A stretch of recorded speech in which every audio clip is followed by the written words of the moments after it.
Bab 3089. Rutinitas ini. Kemiskinan. Mileye merasa sangat miskin saat ini. Karena kristal Dao sebelumnya telah diambil alih oleh Quincy. 1 miliar. Dia juga membutuhkan kristal Dao untuk kultivasinya. Setelah berlatih selama periode ini, dia akan memiliki kurang dari beberapa ratus juta kristal Dao yang tersisa. Jika dia terus berlatih, kristal Dao miliknya akan hilang paling lama dalam waktu 1 bulan dan Akademi Guanxuan akhir-akhir ini telah berkembang pesat, sehingga perlu mengeluarkan uang dalam segala aspek. Terutama para siswa yang berlatih teknik pedang mengkonsumsi terlalu banyak kristal Dao. Meskipun Akademi masih dapat menghasilkan uang sekarang, Akademi tersebut baru saja dimulai dan belum menghasilkan keuntungan. Quincy berpikir sejenak, lalu berkata, pergi ke arkeologi. Saat dia berbicara, dia menunjuk sedikit dan cahaya putih masuk ke alis Mileye. Mileye tercengang. Quincy tersenyum dan berkata, ini adalah berita dari tim ekspedisiku. Mereka menemukan star teritori yang tidak diketahui. Di sana, mereka menemukan peninggalan dari era yang tidak diketahui, tetapi mereka tidak berani masuk jauh ke dalamnya itu, jadi, pergilah. Mileye berkata, kamu tidak pergi. Quincy menggelengkan kepalanya, aku tidak akan pergi. Masih banyak masalah di lembaga umum. Aku harus tinggal di sini untuk membantu Nona Kuila. Mileye mengangguk, oke. Quincy tersenyum dan berkata, hati-hati. Mileye tersenyum tipis, jika ingin membunuhku sekarang, memerlukan setidaknya 10 alam mengetahui. Quincy menggelengkan kepalanya dan tersenyum, lihat betapa hebatnya dirimu. Saat dia berbicara, dia membuka telapak tangannya dan sebuah cincin penyimpanan terbang di depan Mileye. Mileye sedikit terkejut, apakah ini? Quincy tersenyum dan berkata, ramuan yang disiapkan oleh Daisy digunakan untuk menyembuhkan luka. Efeknya sangat bagus.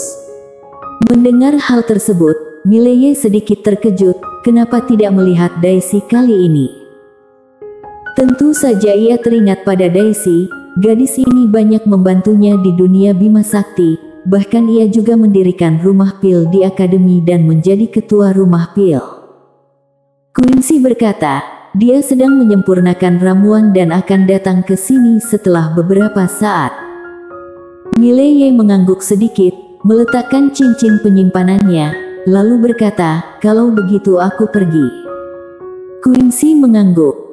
Mileye berbalik, berdiri dengan pedangnya dan menghilang di ujung galaksi dalam sekejap mata. Quincy melihat ke ujung galaksi dan berkata dengan lembut, adalah baik bagi pria untuk menghasilkan uang.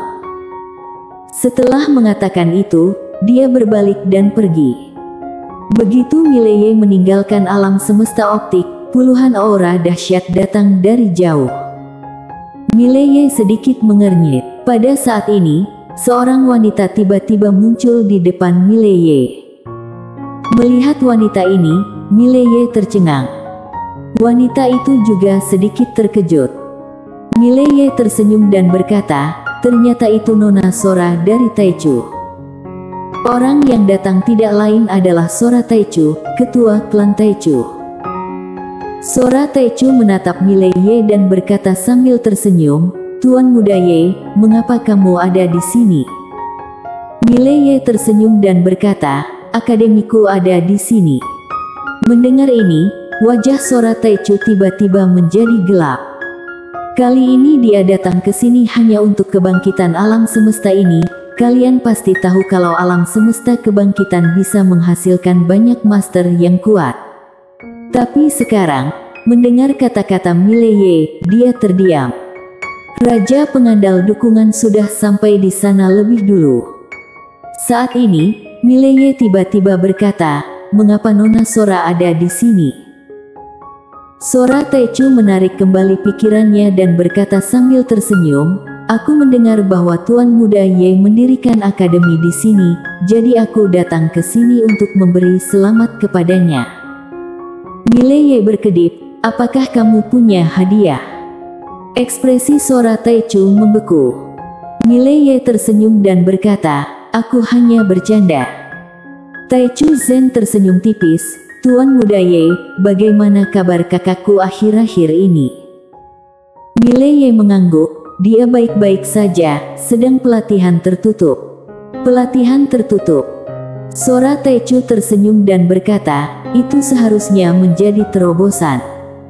Mileye melirik ke arah Sora Taichu dan berkata sambil tersenyum, Ketua klan, ada hal lain yang harus aku lakukan, jadi aku akan pergi dulu. Jika kamu tertarik, kamu bisa pergi ke akademi dan jalan-jalan, adikku akan menemanimu. Selamat tinggal. Setelah mengatakan itu, dia langsung bangkit dengan pedangnya dan menghilang di ujung langit berbintang.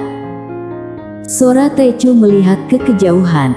Setelah hening lama, dia berbalik untuk melihat ke arah Akademi Guanxuan, adik. Ketika dia memikirkan wanita bergaun polos, dia merasa sangat dingin di sekujur tubuhnya. Wanita itu begitu kuat hingga membuat orang putus asa. Bahkan sekarang, ketika dia memikirkannya, dia masih memiliki ketakutan. Setelah beberapa saat, Sora Taichu menghilang dari tempatnya.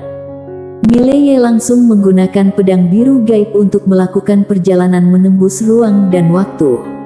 Harus dikatakan bahwa kecepatan pedang biru gaib sangat cepat. Dalam sekejap mata, dia telah melakukan perjalanan melalui waktu dan luar angkasa, hampir 1 juta star territory.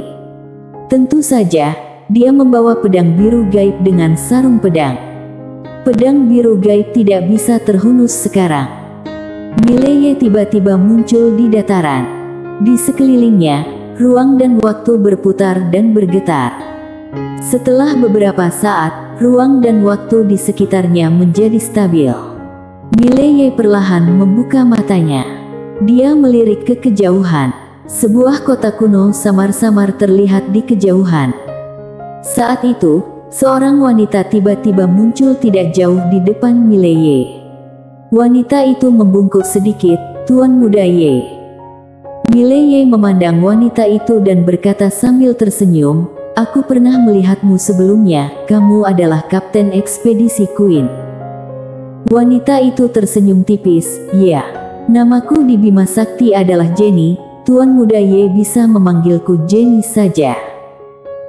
Mileye mengangguk, Nona Jenny, kamu bukannya bilang kamu menemukan peninggalan dari era yang tidak diketahui? Wanita itu mengangguk, berbalik dan menunjuk ke kejauhan, itu kota itu. Namun, kami tidak berani mendekati kota itu karena terlalu aneh. Aneh. Mileye memandangi kota itu dan kesadaran ilahi menyebar langsung ke atasnya. Namun begitu kesadaran ilahi tiba di depan kota itu, ia menghilang tanpa jejak. Melihat ini, Mileye sedikit mengernyit. Memang aneh. Saat ini, Jenny tiba-tiba berkata, Tuan Muda Ye, karena kamu di sini, ayo pergi. Mileye memandang Jenny, bagaimana kalau kita masuk dan melihat-lihat bersama? Jenny menggelengkan kepalanya, tidak, misi kami adalah menjelajahi alam semesta yang tidak diketahui. Jika kamu merasa ada bahaya level 10, kamu tidak boleh masuk ke dalamnya. Mileye sedikit mengernyit, bahaya level 10.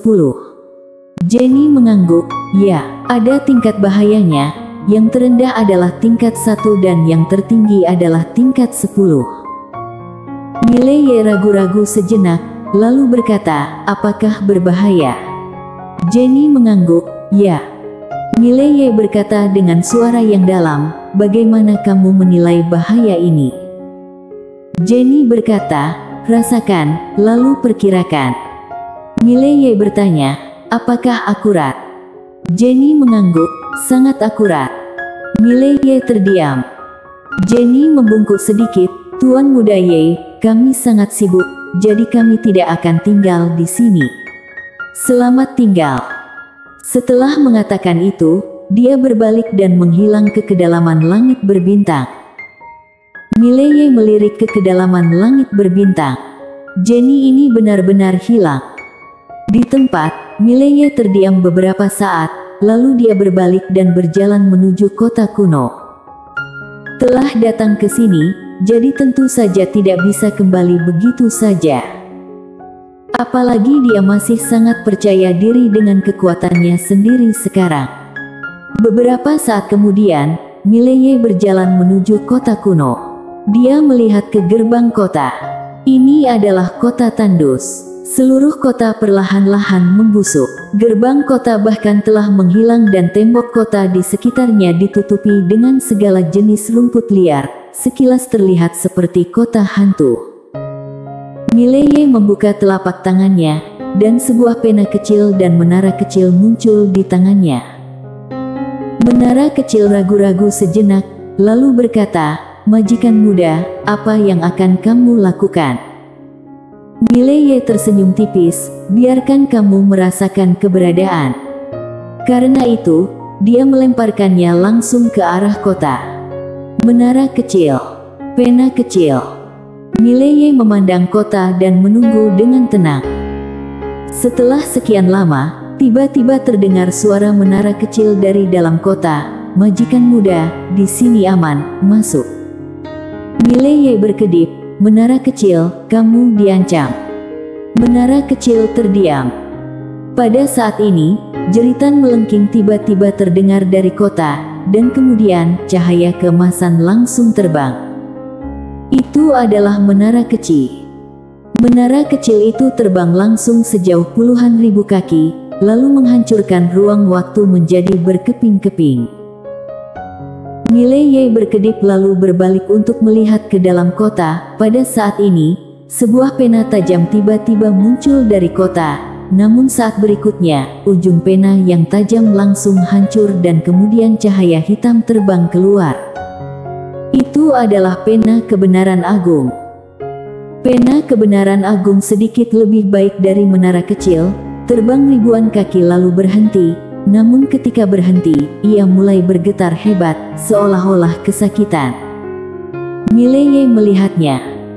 Antara menara kecil dan pena kebenaran agung, harus mengatakan bahwa menara kecil lebih baik dalam menerima pukulan dan layak untuk dimodifikasi oleh Lydia. Seolah memikirkan sesuatu, Mileye dengan cepat bertanya dengan prihatin, "Apakah kamu baik-baik saja?" Menara kecil gemetar, "Majikan muda, beginikah caramu bermain?" Mileye berkata dengan tegas, "Menara kecil, aku melakukan ini demi kebaikanmu sendiri. Coba pikirkan, ini sudah lama sekali. Kamu menjadi semakin tidak penting. Intuisiku memberitahuku bahwa kamu sedang dimanipulasi oleh kebenaran agung, pemilik pena yang mengaturnya. Oleh karena itu, menurutku kamu perlu merasakan kehadirannya." Setelah hening beberapa saat, menara kecil berkata, "Majikan muda, aku tahu kamu tidak mengalami masa-masa yang mudah sejak kecil, yang membuat hatimu agak gelap. Aku beritahu kamu, kamu tidak bisa melakukan ini. Kami agak tertekan. Apakah kamu tidak takut dengan hatiku yang dingin ketika kamu memperlakukanku seperti ini?" "Kamu..." Mileye tiba-tiba berkata, "Lain kali, apakah kamu ingin Lydia mengubahmu?" "Oh, sungguh mengkhawatirkan." Menara kecil berpikir sejenak, lalu berkata, "Majikan muda, lain kali biarkan pena kecil melakukan hal seperti ini." Kebenaran agung berkata dengan suara yang dalam, "Menara kecil, kamu benar hebat. Ketika konflik tidak dapat diselesaikan, kamu akan mengalihkan konflik tersebut. Ngomong-ngomong, kenapa aku tidak menyadari bahwa kamu seperti ini sebelumnya? Luar biasa." Menara kecil berkata lirih, "Pena kecil, aku turut merasakan duka yang sama dengan majikan muda. Suatu ketika, aku hampir mati demi majikan muda. Bagaimana denganmu?" Pena kebenaran agung hening. Menara kecil melanjutkan, "Tidak peduli apa yang majikan muda lakukan terhadapku, dia adalah majikan muda menara kecilku. Dia adalah tuan untuk 1 hari dan tuan untuk seumur hidup. Menara kecil dalam kehidupan ini, bisa menyelesaikan suatu misi, tidak takut akan kesulitan dan mengatasi segala macam kesulitan untuk menyelesaikan misi. Kalaupun majikan muda ingin memanfaatkanku, maka aku, menara kecil, akan melakukannya dengan sukarela tanpa penyesalan. Mileye melirik menara kecil. Orang ini telah belajar berbicara dengan cara yang aneh sekarang. Pena kebenaran agung hendak berbicara ketika menara kecil tiba-tiba berkata, "Pena kecil, izinkan aku mengajukan pertanyaan. Jika suatu hari majikan muda dan tuanmu bertempur hidup dan mati, siapa yang akan kamu bantu?" Memecah belah perasaan satu sama lain. Mileye menggelengkan kepalanya dan tersenyum. Menara kecil ini semakin parah. Namun, dia tetap melihat pena kebenaran agung. Pena kebenaran agung tidak berbicara. Menara kecil tiba-tiba berkata, "Haha." Mileye tersenyum dan berkata, "Pena kecil, dengan kata lain, apakah ada tuan yang tiada taranya di kota ini? Apalagi tuan yang tiada taranya itu masih berjenis kelamin perempuan, apalagi cantik."